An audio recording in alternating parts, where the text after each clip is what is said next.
디모데후서 2장 20절에서 26절 말씀을 가지고 하나님 기뻐 쓰시는 그릇이 되라 하는 제목으로 함께 은혜 나누고자 합니다.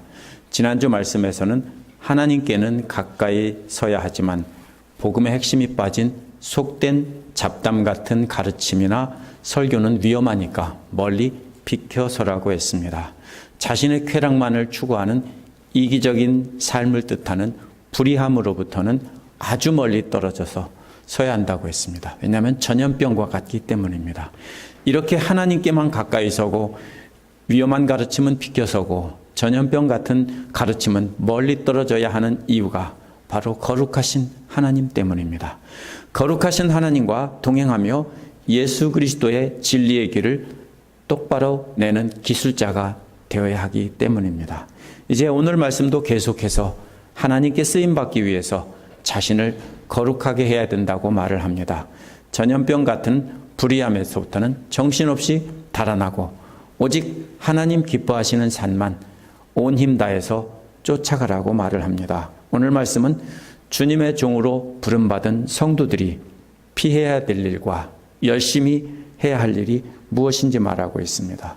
우리도 하나님과 동행하기 위해서 무엇을 피하고 무엇을 열심히 쫓아가야 되는지 알아보도록 하겠습니다. 첫 번째로 20절에서 21절에 보면 귀히 쓰는 그릇과 천히 쓰는 그릇이 비교가 됩니다. 20절은 19절과 긴밀하게 연결이 됩니다. 19절에서는 여호와께서 자기에게 속한 자들이 누구인지 다 아시니까 여호와께 속한 자는 여호와께 가까이 서고 고라와 같이 불의한 자는 가까이 있는 자들은 망할 것이니까 멀리 떨어지라고 하는 것이 19절 말씀입니다. 이제 여호와 하나님께 속한 자들과 멸망할 자들을 그릇의 비유를 통해서 이렇게 말을 하고 있습니다. 20절에는 큰 집에는 금그릇과 은그릇만 있는 것이 아니라 나무그릇과 질그릇도 있어서라고 했습니다. 보통 바울의 상식으로 바울 당시 사람들의 상식으로는 금그릇이나 은그릇은 귀하게 쓰는 그릇입니다. 나무그릇이나 질그릇은 천하게 쓰는 그릇입니다. 보통 이 부잣집에서 금그릇이나 은그릇은 그 집 주인의 가족들의 음식을 받아내지만 나무그릇이나 질그릇 같은 것들은 하인들의 음식을 받아내기도 하고 또 대소변이나 아니면 쓰레기를 받아서 버리는 그릇으로 쓰이기도 합니다. 우리나라에도 요강 같은 그릇이 있죠. 미국에 오니까 그게 캔디자가 되어 있던데요. 어쨌든 그릇이 이렇게 종류에 따라 쓰임받는 것이 다르다는 것입니다. 여기까지 보면은 금그릇이나 은그릇이 돼야 한다라는 말로 우리가 이해하기 쉽습니다. 많은 사람들이 그렇게 이해합니다. 근데 성경은 항상 문맥을 통해서 봐야 된다고 하죠. 21절은 20절을 비유로 말한 것을 해석한 것입니다. 20절은 그러므로라는 말로 20절과 21절은 연결이 됩니다. 귀하게 쓰임받는 그릇과 천하게 쓰임받는 그릇이 있음으로라는 뜻입니다. 그런데 갑자기 놀라운 반전이 일어납니다. 누구든지 이런 것으로부터 자신을 깨끗하게 하면이라고 했기 때문입니다. 누구든지 깨끗하게 하면 귀하게 쓰임받는 그릇이 된다고 했기 때문에 귀하게 쓰임받는 그릇은 금그릇이나 은그릇이 아니라 깨끗해야 한다는 뜻입니다. 큰 집의 주인은 하나님을 뜻하는 것이기 때문에 하나님께 쓰임받으려면 누구나 자신을 깨끗하게 해야 한다는 것입니다. 사람들은 뭐라고 생각합니까? 금그릇, 은그릇이 돼야 된다고.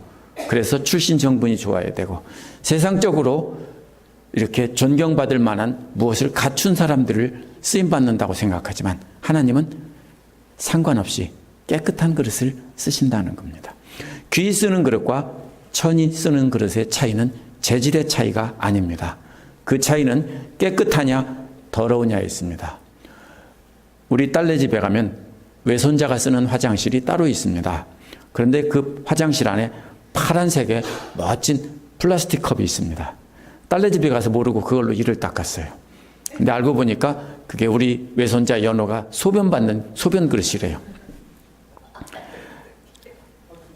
그래서 우리 사돈께서 이렇게 건강에 좋은 보약을 드셨다고 이렇게 말을 합니다.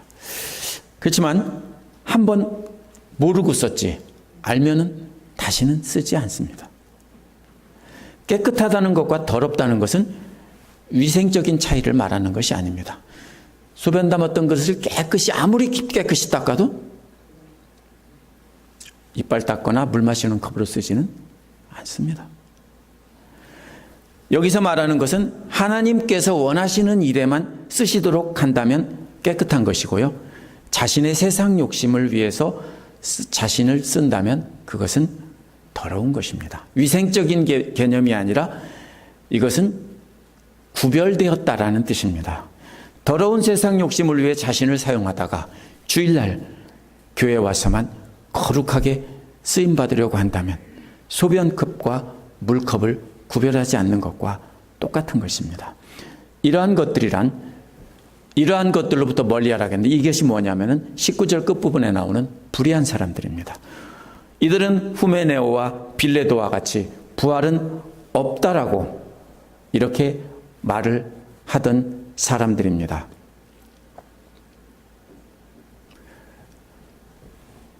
그래서 이들은 부활이 없다라고 말하던 사람들인데요. 그런 것들이 바로 속된 잡담이라고 했습니다. 이러한 설교와 가르침이 예수 그리스도를 믿어서 자녀가 된 사람들을 더럽게 만들고요. 세상 욕심을 따라서 만듭니다. 그냥 교회 와서 헌금 많이 하고 예배만 잘 드리면 그냥 나머지는 세상 끝이다. 구원받았으니까 아무 상관없다.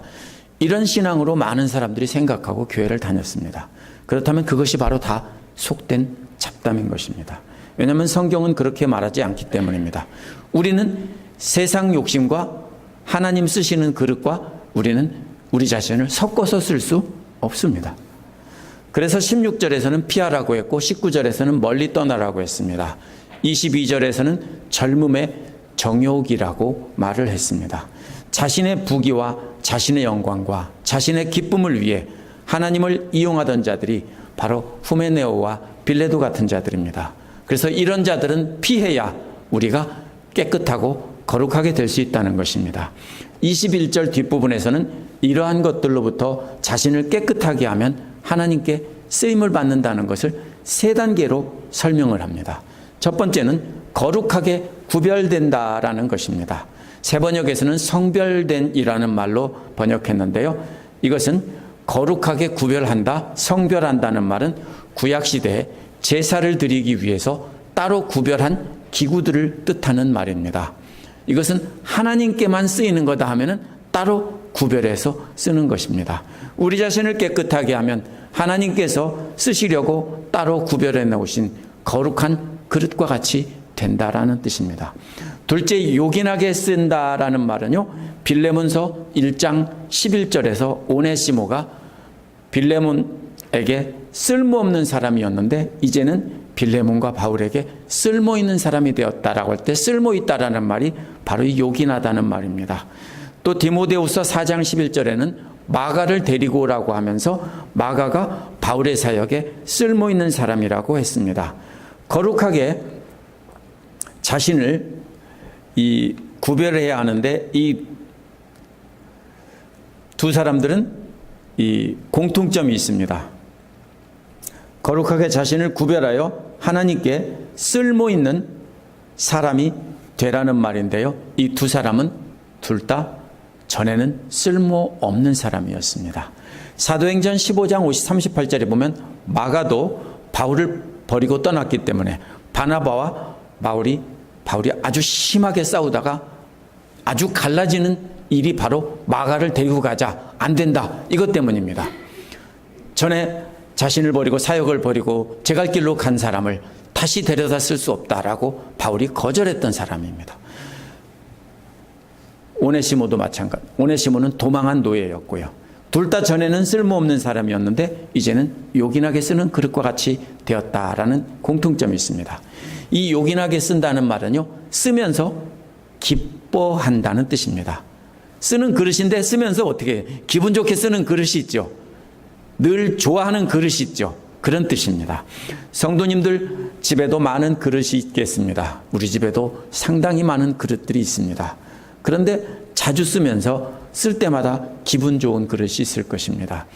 제가 집안 주방 살림을 하지는 않기 때문에, 물론 설거지 같은 건 합니다. 근데 안 하기 때문에 제가 즐겨 쓰는 것은 별로 없습니다. 그런데 제가 가만히 생각해 보니까 제가 즐겨 쓰는 그릇이 뭘까 하니까 기분 좋게 쓰는 그릇이 바로 이겁니다. 이게 비알레티 모카포트라는 수동식 에스프레소 머신입니다.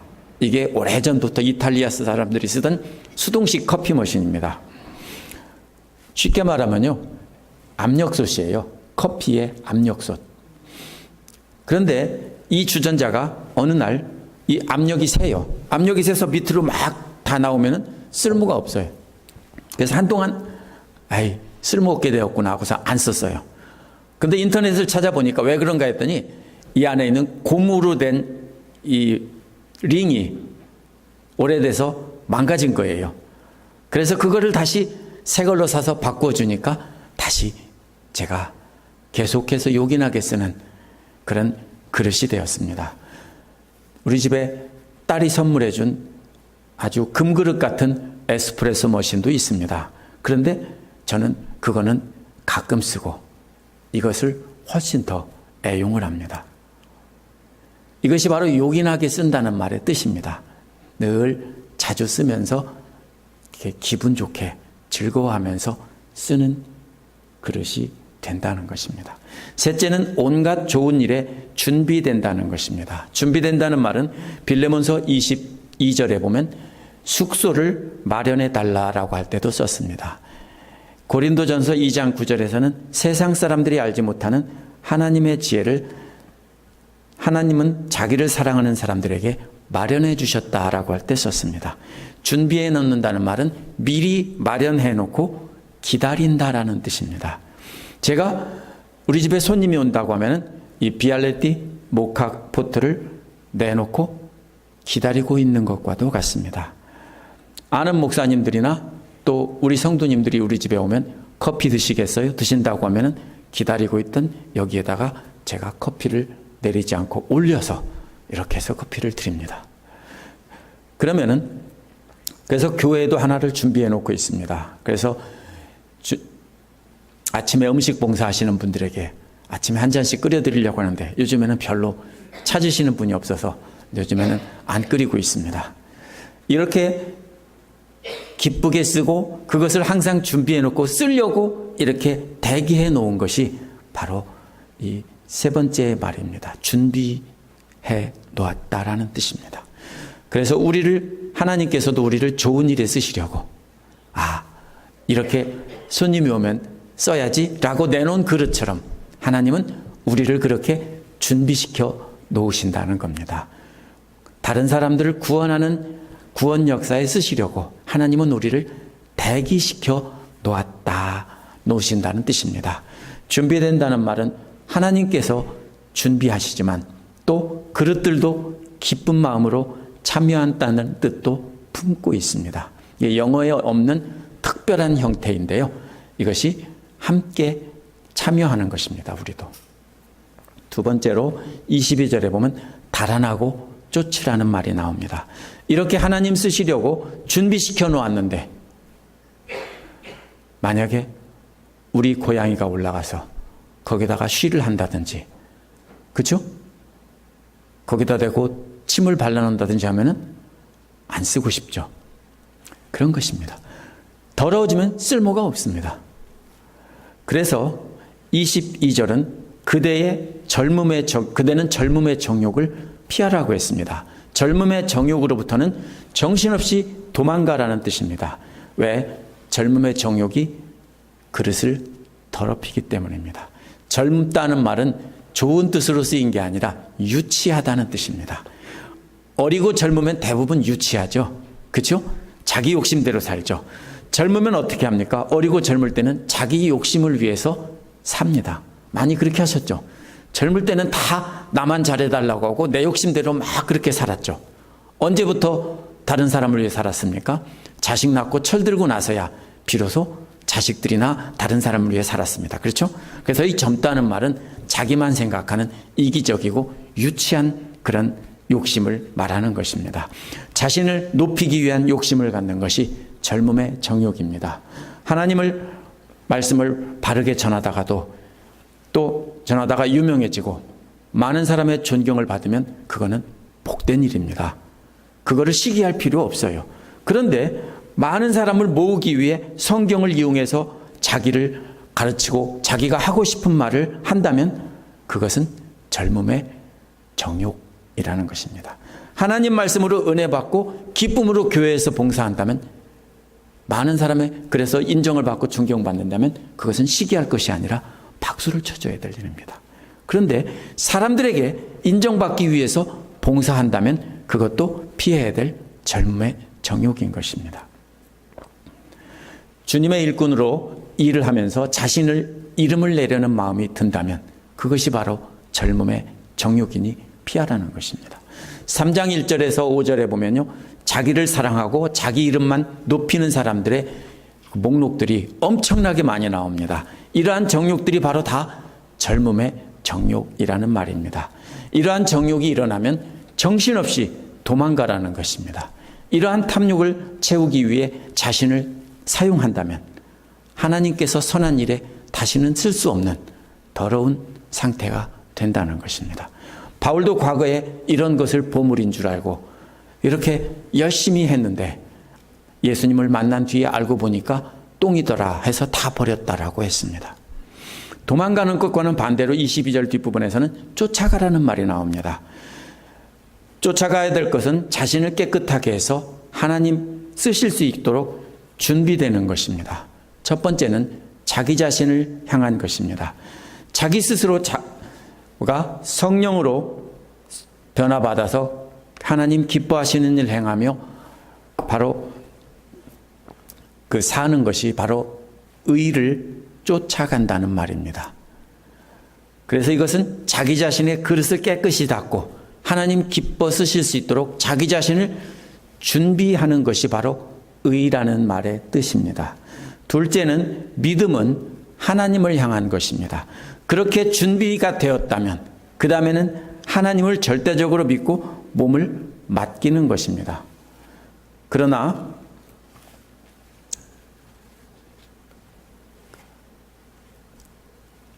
그렇게 몸을 맡기려고 할 때 만약에 우리가 더럽다면 어떻게 되겠습니까? 혹시 어떤 사람이 좋다고 뒤로 이렇게 기대는데 보니까 옷에 똥이 잔뜩 묻었다면 피하지 않겠습니까? 그럼 어떻게 됩니까? 뒤로 벌렁 넘어지겠죠? 바로 그런 모습입니다. 그래서 하나님을 더러워진 상태로 하나님을 의지하려고 뒤로 기대면은 하나님은 얼른 피하세요. 그럼 뒤로 벌러덩 나자빠지는 겁니다. 그러므로 믿는다는 것은 자신을 먼저 깨끗하게 해서 의로운 삶을 살기 위해서 애를 쓸 때 하나님께서 받아주시는 겁니다. 그렇게 자신을 말씀으로 닦아서 깨끗하게 할 때 그런 사람만이 하나님께 몸을 맡길 수 있습니다. 이러한 믿음을 쫓아가는 일은 세상 사람 눈으로 볼 때는 어리석은 일이기 때문에 온 힘을 다해서 하나님을 의지하고 또 하나님께서 인도하시는 대로 따라가야 하는 것입니다. 그것이 바로 믿음이라는 말입니다. 믿음이란 하나님을 사랑한다는 표현입니다. 그래서 믿고 의지한다는 뜻입니다. 셋째로는 사랑이란 이웃에 관한 것을 말하는 것입니다. 이웃을 사랑하는 일도 역시 쉬운 일이 아닙니다. 누가복음 10장 29절에서 한 율법 교사가 내 이웃이 누구냐라고 예수님께서 물었을 때 예수님은 사마리아인의 비유로 말씀하셨습니다. 사마리아인들은 유대인들이 가장 멸시하는 사람들입니다. 그런 사마리아 사람이 원수인 유대인들을 치료해 주신 것을 말씀하시면서 그렇게 원수를 사랑하는 것이 바로 이웃이다라고 말씀해 주셨습니다. 이웃사랑은 그러므로 원수까지도 사랑해야 되는 것입니다. 이것은 정말로 어려운 일이기 때문에 역시 온 힘 다해 쫓아가야 되는 것입니다. 그래서 자기 자신을 닦고 그 다음에 하나님을 믿고 의지하고 또 원수까지도 사랑하고 이렇게 해야 되는 것입니다. 이렇게 믿음과 사랑으로 자신을 정결하게, 의와 믿음과 사랑으로 정결하게 했다면 그 마지막에는 평화를 이루기 위해 온 힘 다해 쫓아가야 됩니다. 근데 여기에는 누구와 평화를 이루어야 되는지 설명이 되어 있습니다. 바로 깨끗한 마음으로 주님의 이름을 찾는 사람들과 함께 평화를 이루라고 했기 때문입니다. 자신을 그처럼 깨끗하게 준비해서 주님을 간절히 부르는 사람들과 평화를 이루도록 쫓아가라는 것입니다. 주님을 간절히 부르는 사람들과 연합하라는 것입니다. 하나님께서 기뻐 쓰시는 그릇들끼리 함께 모여서 잔치를 벌이라는 것입니다. 천국 잔치를 벌이는 것입니다. 따라서 우리도 여기서 문제가 뭐냐면은 이런 사람과 친해지기가 쉬울 것 같지만 사실은 그렇지 않습니다. 왜요? 내 감정이 개입되기 때문입니다. 내가 싫은 사람은 아무리 하나님 말씀대로 바르게 살아도 싫은 거예요. 그런데 여기서는 그 감정은 내려놓아야 되는 겁니다. 따라서 내 감정에 따라 친하게 지내고 멀리 지내면 안 된다는 것입니다. 깨끗한 마음으로 주님의 이름을 찾는 사람이라면 내 생각과 다르고 내가 좋아하는 성격이 아니고 나의 원수라고 해도 평화를 이루어야 된다는 것입니다. 하나님 기뻐하시는 일을 하려고 애를 쓰며 하나님을 의지하는 사람, 사랑하는 사람이라면 누구든지 함께 평화를 이루며 함께 하나님의 일을 해야 한다는 것입니다. 세 번째로 23절에서 25절에 보면 주님의 종이 피해야 될 일과 해야 될 일이 나옵니다. 계속 같은 얘기를 말받고 하는 것입니다. 23절은 이렇게 함께 평화를 이루면서 멀리 해야 할 일이 나옵니다. 앞에서는 주로 비유로 말씀하고 또 말씀으로 그 비유를 설명했다면 이번에는 구체적으로 무엇을 멀리 해야 되느냐를 가르쳐주고 있는 것입니다. 그것은 어리석고 무식한 논쟁입니다. 그런데 실제로 어리석고 무식한 논쟁은 아니에요. 세상 철학과 율법과 이런 많은 지식들로 가득 찬 사람들이기 때문에 자기들은 굉장히 똑똑하다고 하는 사람들인데 바울은 그냥 어리석고 무식한 놈들이라고 싹 무시해버리는 것입니다. 여기 보면 멀리 하라는 말은 옆에 따로 서서 간청하라는 말입니다. 물리치라는 뜻인데요. 더러운 사람들이 가까우면 어떻게 해요? 더 이상 오지 말라고요. 옆에 서서 간청하는 겁니다. 더 이상 오지 마. 왜? 나는 안 돼. 당신같이 더러운 사람하고 나 논쟁하기 싫어. 그러니까 더 이상 오지 마. 이런 뜻입니다. 그리고서 상대를 안 해야 된다는 뜻입니다. 어리석고 무식한 논쟁하는 자들은 에베소 교회에 있던 이단들을 가리키는 말입니다. 어리석고 무식한 그 논쟁을 하는 사람들은 물리치라고 했는데요. 이들은 스스로 유식하고 하나님 말씀을 잘 안다는 사람들입니다. 그런데 바울은 바보이고 교육도 받지 못한 자들이라고 말을 하는 것입니다. 왜냐하면 저들은 하나님의 뜻을 알지 못하고 하나님 말씀도 제대로 배우지 않기 때문입니다. 왜 안 배워요? 다 알아요. 그렇죠? 이미 지식으로 다 알아요. 그렇기 때문에 안 배운다고요. 그런 사람들을 교육받지 못한 사람들이라고 말을 하는 겁니다. 이어서 그대가 아는 대로 거기에서 싸움이 생긴다고 했습니다. 직역하면 이런 말입니다. 그들은 싸움을 낳는다는 것을 알면서 이런 말입니다. 그들이 낳는 것은 싸움이라는 겁니다. 그걸 알라는 겁니다. 에베소 교회 이단들은 어리석고 무식한 논쟁을 시작해서 결국은 자식을 낳는데 무슨 자식을 낳냐면 싸움이라는 자식을 낳는다는 겁니다. 처음에 논쟁은 뭡니까?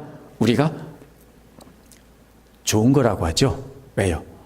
논쟁은 싸우는 게 아니라 말로 토론을 하는 겁니다. 우리 똑같이 이렇게 지식을 가지고 토론해보자. 이단들도 그렇게 나옵니다. 토론하자고 합니다. 그런데 그것은 나중에 뭘 낳는다고요? 싸움을 낳는다고요. 그렇기 때문에 저들은 싸움이라는 자식을 낳는 어미이기 때문에 이런 무식한 논쟁, 어리석은 논쟁에서부터는 멀리 서라는 것입니다. 가까이 접촉하지 말라고, 제발 좀 내게 가까이 오지 말라고, 나는 그런 거 안 할 테니까 이렇게 하라는 것입니다. 예수님의 믿는 자들은 누구를 낳아야 되냐면 예수님의 제자들을 낳아야 됩니다. 그리스도의 평화를 낳아야 됩니다. 그런데 이런 논쟁을 하는 사람들은 유식한 것 같은데 싸움이라는 자식만 낳는다는 것입니다. 그래서 믿음 좋고 성경 말씀 잘 알고 공부 많이 했다고 하는 사람들이 만나는 사람마다 싸우면은요, 아, 나는 무식한 거고 유식하는 게 아니라 성경을 지식으로만 알고 무식해서 나는 싸움만 낳는 사람이구나, 이렇게 생각하면 딱 맞는 말입니다. 그래서 24절은 주의 종은 그렇게 다투지 말아야 된다라고 한 것입니다. 다투지 않는 것에서만 멈추면 안 됩니다. 바로 이어서 모든 사람에게 온유하라고 했기 때문입니다. 22절에서 평화는 믿는 자들과 함께 나누는 관계이지만 온유는 모든 사람들에게 부드럽고 친절하게 대하는 태도를 말합니다. 싸우는 것과 반대는 모든 사람에게 친절하게 하는 것입니다. 우리가 잘 구별해야 됩니다. 평화는 뭐예요? 함께 하나님을 거룩하게 부르는 사람들과 평화를 이루면서 연합하는 겁니다. 그런데 적들과도 싸우지는 말아야 된다는 얘기예요. 어떻게 하면서? 온유하게 대하면서. 이렇게 모든 사람에게 친절하게 대해야 되는 이유가 바로 그 다음에 나오는 잘 가르치기 위함입니다. 모든 믿는 자들이나 믿지 않는 자들 모두에게 친절하게 대해서 어떤 사람이라도 친절하게 잘 가르칠 수 있는 기술을 갖추기 위해서 친절하라는 것입니다. 일단 화부터 내고 소리 지르는 사람은 잘 가르칠 수 없습니다. 그렇죠? 자식들 가르치다가 열받으면 소리부터 지르죠? 그러면 잘 가르칠 수 없어요. 자식들 가르칠 때 혼 많이 내신 분들은요, 잘 가르친 줄 알지만 사실은 자기 감정으로 소리만 친 거지 잘 가르치지 못해요. 애들은 그런다고 듣지 않아요. 어떻게 해야 돼요? 참고 온유하게 계속 반복해서 가르쳐야 되는 거예요. 그래서 그 다음의 기술이 뭐냐면 참을성이 있어야 한다는 말입니다. 참을성이 있다는 말은 문자적인 뜻은 이런 말입니다. 나쁜 것을 높이 들고 있다라는 뜻입니다. 예를 들면 미운 사람을 높이 떠받쳐 들고 있다는 뜻입니다. 팔 아프겠죠? 집어 던지고 싶겠죠? 그런데 참고 화내지 않고 오래 들고 있는다는 뜻입니다.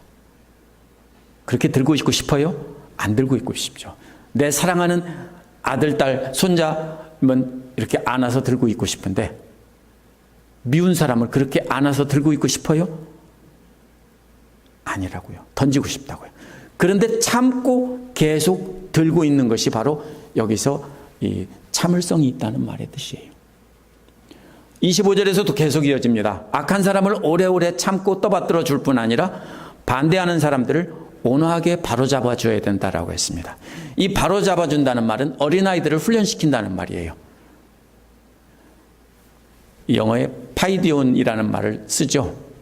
그 교육하는 교재 같은 것에서 이런 말 많이 써요. 이게 아이라는 뜻인데요. 아이를 교육한다는 뜻이에요.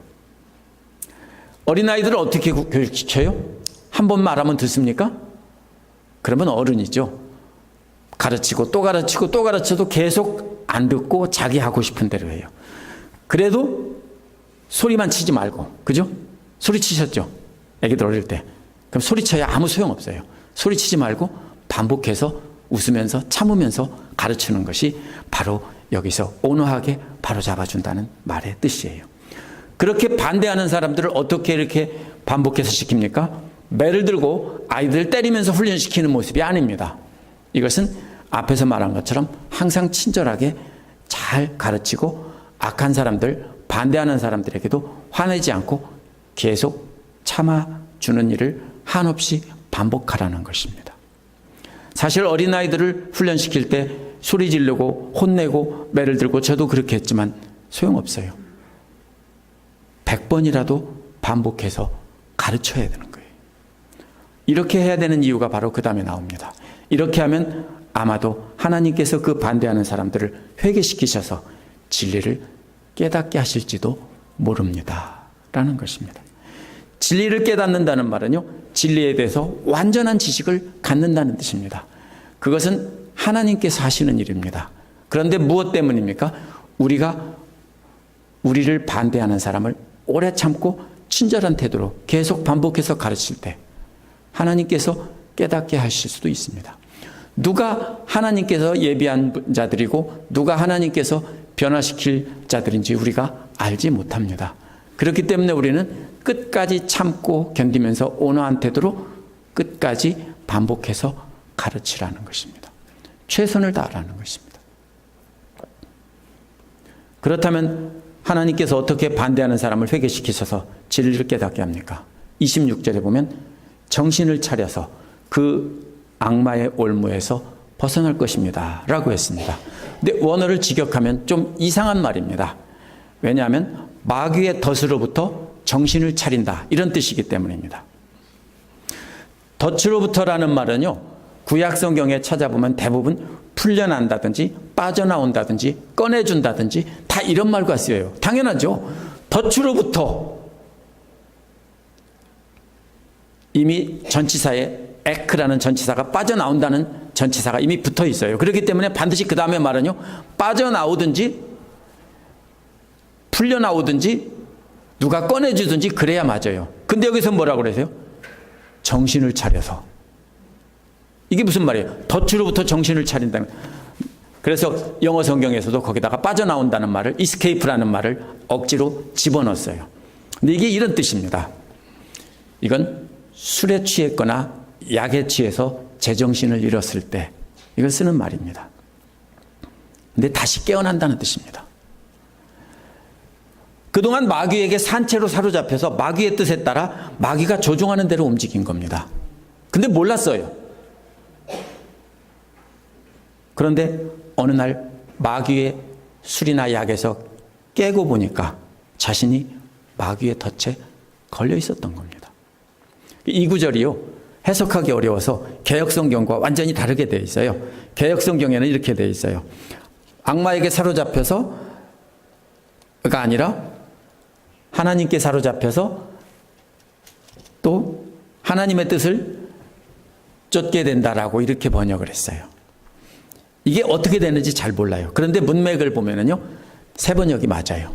왜 그러냐면 그 다음에 사로잡혀 있는 상태가 나오기 때문입니다. 3장 1절부터 5절에 보면 사로잡혀 있는 상태가 어떤 그 정신 나간 상태를 말하는 거예요. 마귀의 술에 취해가지고서 정신을 잃고 제정신을 잃고 자기 마음대로 하는 그 모습이 뒤에 나오기 때문에 이것은 마귀에게 사로잡혀서 이렇게 있다라는 거예요. 산채로 사로잡혀 있는 거예요. 근데 어떻게 됐어요? 정신이 들었어요. 근데 이 덫은 어떤 올무나 이런 게 아닙니다. 정신만 차리면 바로 돌아올 수 있는 것이기 때문에 마귀의 덫에서 정신이 깨어났다 이런 뜻입니다. 그렇다면 자신을 대적하는 악한 사람들을 항상 친절한 태도로 사랑으로 대하며 끊임없이 참고 참으며 반복해서 가르치는 것이 마귀의 술에 취한 사람들을 깨어나게 하는 해독제가 될 수 있다라는 뜻입니다. 그래서 우리가 그렇게 참고 또 참으면서 잘 가르칠 때 그것이 해독제가 돼서 그들이 정신을 차리게 될지도 모른다는 겁니다. 깨어나고 보니까 아, 내가 왜 이랬지? 제정신이 아닌가 봐. 내가 왜 여기 와 있었지? 그럴 때 있죠. 어릴 때 졸려서 극장에 가자고 했는데 우리 집에서 극장까지 한 5분 걸려요. 근데 극장 앞에 가까이 갈 때까지 몰랐어요. 걸어가긴 걸어가네. 몰랐다가 내가 왜 여기 있지? 그런 기억이 있어요. 자는 걸 억지로 깨워서 가자고 하니까. 그런 상태예요. 걸어가면서도 뭔지 모르는 거예요. 좀비 같은 상태예요. 그게 마귀에게 사로잡힌 상태예요. 마귀의 술에 취한 상태예요. 그러다 보니까 뭐대로 해요? 자기 멋대로 해요. 더러운 일을 해요. 자기 욕심을 채워요. 그러다가 어느 날 친절하게 가르치는 사람을 보고서 그 사람의 말이 해독제가 되어서 하나님이 그 사람을 사용해서 이렇게 깨닫게 하고 정신을 차리게 해서 내가 왜 이러고 있지? 이렇게 진리를 깨닫게 된다는 뜻입니다. 오늘 말씀에 이어지는 3장 1절에서 5절에 보면 마귀에게 사로잡혀 좀비처럼 살아가면서도 깨닫지 못하는 수많은 사람들의 목록이 끝없이 나옵니다. 그런데 이게 무슨 대단한 게 아니라 대부분 사람들이 그렇게 오늘날 하고 있는 모습입니다. 그 첫 번째 나오는 것이 자기사랑입니다. 자기사랑이라는 말이 나머지 말 모든 말에 대표하는 말입니다. 마귀에게 사로잡혀 좀비 노릇을 하는 사람은 마귀의 종인데요, 자기를 사랑해서 자기의 탐욕을 채우기 위해 살아가는 사람이란 뜻입니다. 그런 사람들은 더럽혀진 그릇과도 같고 전염병과도 같으니까 피하라는 것이 계속 디모데후서에서 이어지는 2장에서 이어지는 내용입니다. 그렇기 때문에 멀리해야 되는 것입니다.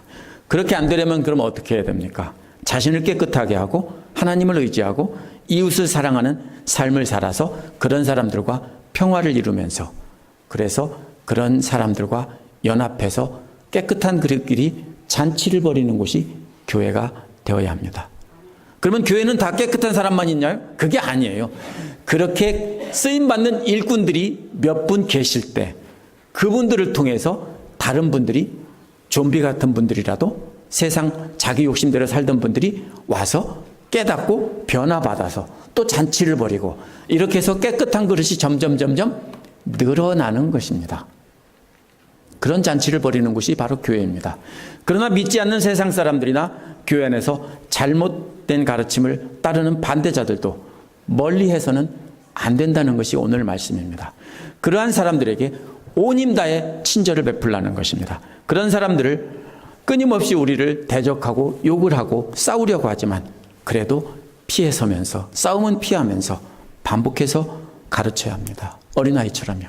왜냐하면 하나님께서 우리가 그렇게 인내하고 참고 친절하게 가르칠 때 우리를 해독제로 사용해서 그들을 깨닫게 변화시킬지도 모르기 때문입니다. 그러므로 우리는 우리가 해야 되는 일은 이제 우리를 반대하는 사람들에게도 항상 온화하게 하나님 말씀을 들려주고 보여주고 반복해서 바로잡아줘야 되는 것입니다. 그것이 우리가 하나님 기뻐하시는 그릇이 되는 길입니다. 기도하겠습니다.